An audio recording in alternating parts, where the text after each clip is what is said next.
Hoy en Los Ángeles estamos a 92 grados. Como pueden ver, las temperaturas están subiendo constantemente, están más calientes, más hacia la este contra Las Vegas, Nevada área. Aquí en Los Ángeles estamos más un poco fresquecitos en los 80s, pero la temperatura sigue cambiando y me estoy poniendo más caliente porque ahí viene el jefe. Just practicing doing weather. If I was ever a weather girl, I would totally suck. Are we in the right channel? Like, I don't know what, I was like, what are you doing? Yeah, pretty cool. I like it. Okay, so this is not weather. Okay, today we're talking about training. Training, serious stuff. I don't have my 7-4 shirt. We're in my red shirt. Okay, you know what red stands for? No, do tell.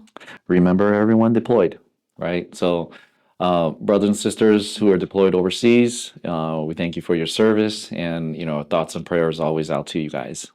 Thank you, guys. Yeah, thank you for your service. So we're gonna talk about training, but before we talk about training, I met you in 2018 or 2019, around there. Oh, 2019.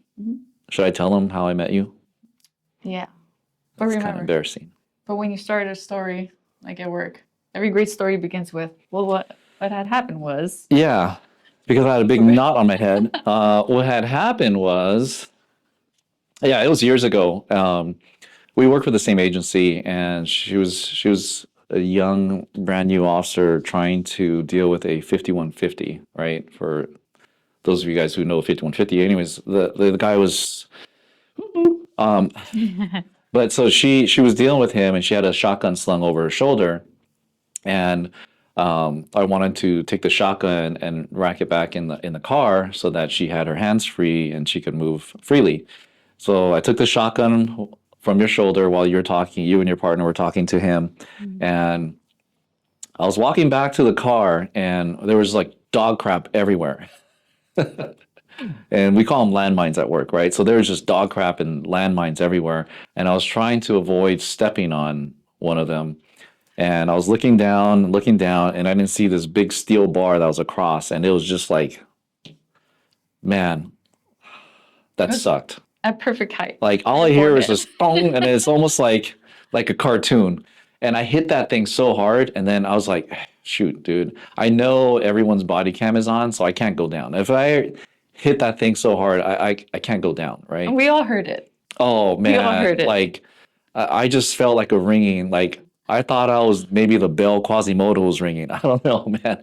But yeah, I hit that thing hard. But played it off well, though. yeah, and then you apologized to me afterwards, which she should, right? I was trying to help her out, and we became friends. And then you found out what I did here, and you came to train with us. Yes, I did. And it's been years, but for those of you guys who don't know what we do here, we do firearms and tactics training. We also have a program called TRUdefense, which she's enrolled in. And with that program, you come on a regular basis to train, because we truly believe on training and then maintaining that training by regular practice and training. So do you think it's benefited you? Absolutely. A lot of. Do you have proof? Yes. What? My guns. Your guns? Everywhere I go. Yeah, she has gotten pretty buff over these past couple of years. Yeah, or actually, no, it's been. Because of your classes. Well, the last session, how many push-ups did you do? I lost count. I was so exhausted. I was so sore and exhausted. You should. Yeah. Now you believe it when I say, hey, if you have a TRUdefense session scheduled that day with us, don't do your workout. Don't go to the gym. Yeah, right? You're going to get destroyed here. I screwed up by doing that. Yeah. See, you did that to yourself. You should have known. That's right? True. When you said to come in workout clothes, I was like, okay.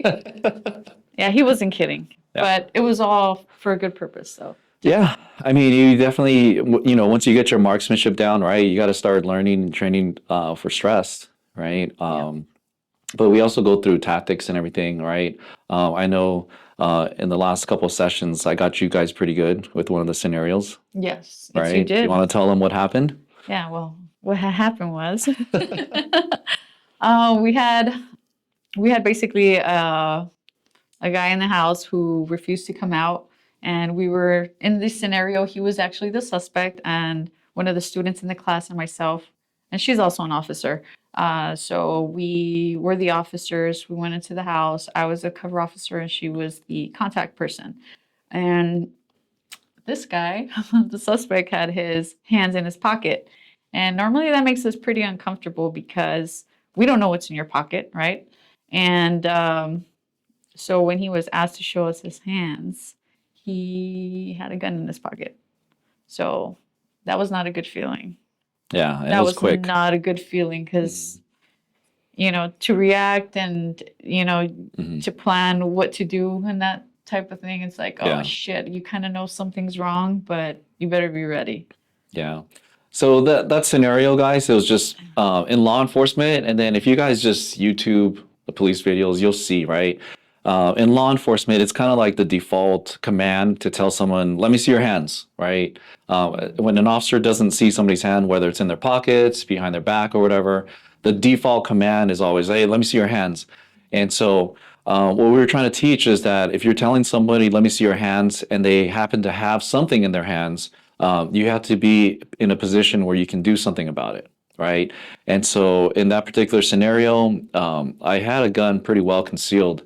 And so, when they were asking me if I have any weapons, I was kind of patting my pocket saying I don't have anything. And then I was able to draw a gun out pretty quickly. So, Like just, really quickly, yeah, it was pretty quick. real fast. And then you couldn't even see that he had anything concealed at all. Like he was patting Concealment. down his pockets. So it just didn't feel right. Yeah. So I mean, it's a learning lesson, right? So Yes. that's definitely gonna change how you look at things out in the field, Absolutely. right? So if I was gonna tell someone, hey, let me see your hands, I might be positioning myself in a better place so that if he did have a gun or a knife or some sort of weapon, I can address that without putting myself in more danger than I need to. Yeah. Be in. And with your training, it's better to learn in a controlled environment like this because when you make mistakes, yeah, it can be embarrassing and it's like, oh, how could I have done that? But at the same time, that's when you actually learn. So if you learn in an environment that's safe, next time when I'm out there, you best believe it's never going to happen again. Yeah. So I mean, our ideas too is like make training so hard that when you get in a real fight, it becomes easy, right? We're pushing you guys, we're pushing you guys, we're pushing you guys, and then when you go out there and deal with somebody in real life, you're kind of like, oh man, he Eloy like messed us up pretty good, so this is nothing, yeah, right? But guys, check us out, 74 Para. Look at our True Defense program, right? It's $175 a month. You'll be training here on a regular basis. And if you look at our courses, what we cover is everything listed in our courses. And then when you get to a certain level, then it's a lot of maintenance and everything. And you get free range days, right? So on range days, you'll be out with us. You don't have to pay any fees.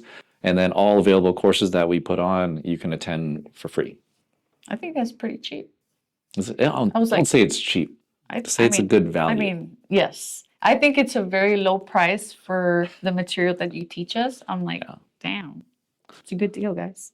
Yeah. It really is. Come and train with I us. don't think you're going to learn that anywhere else. No BS.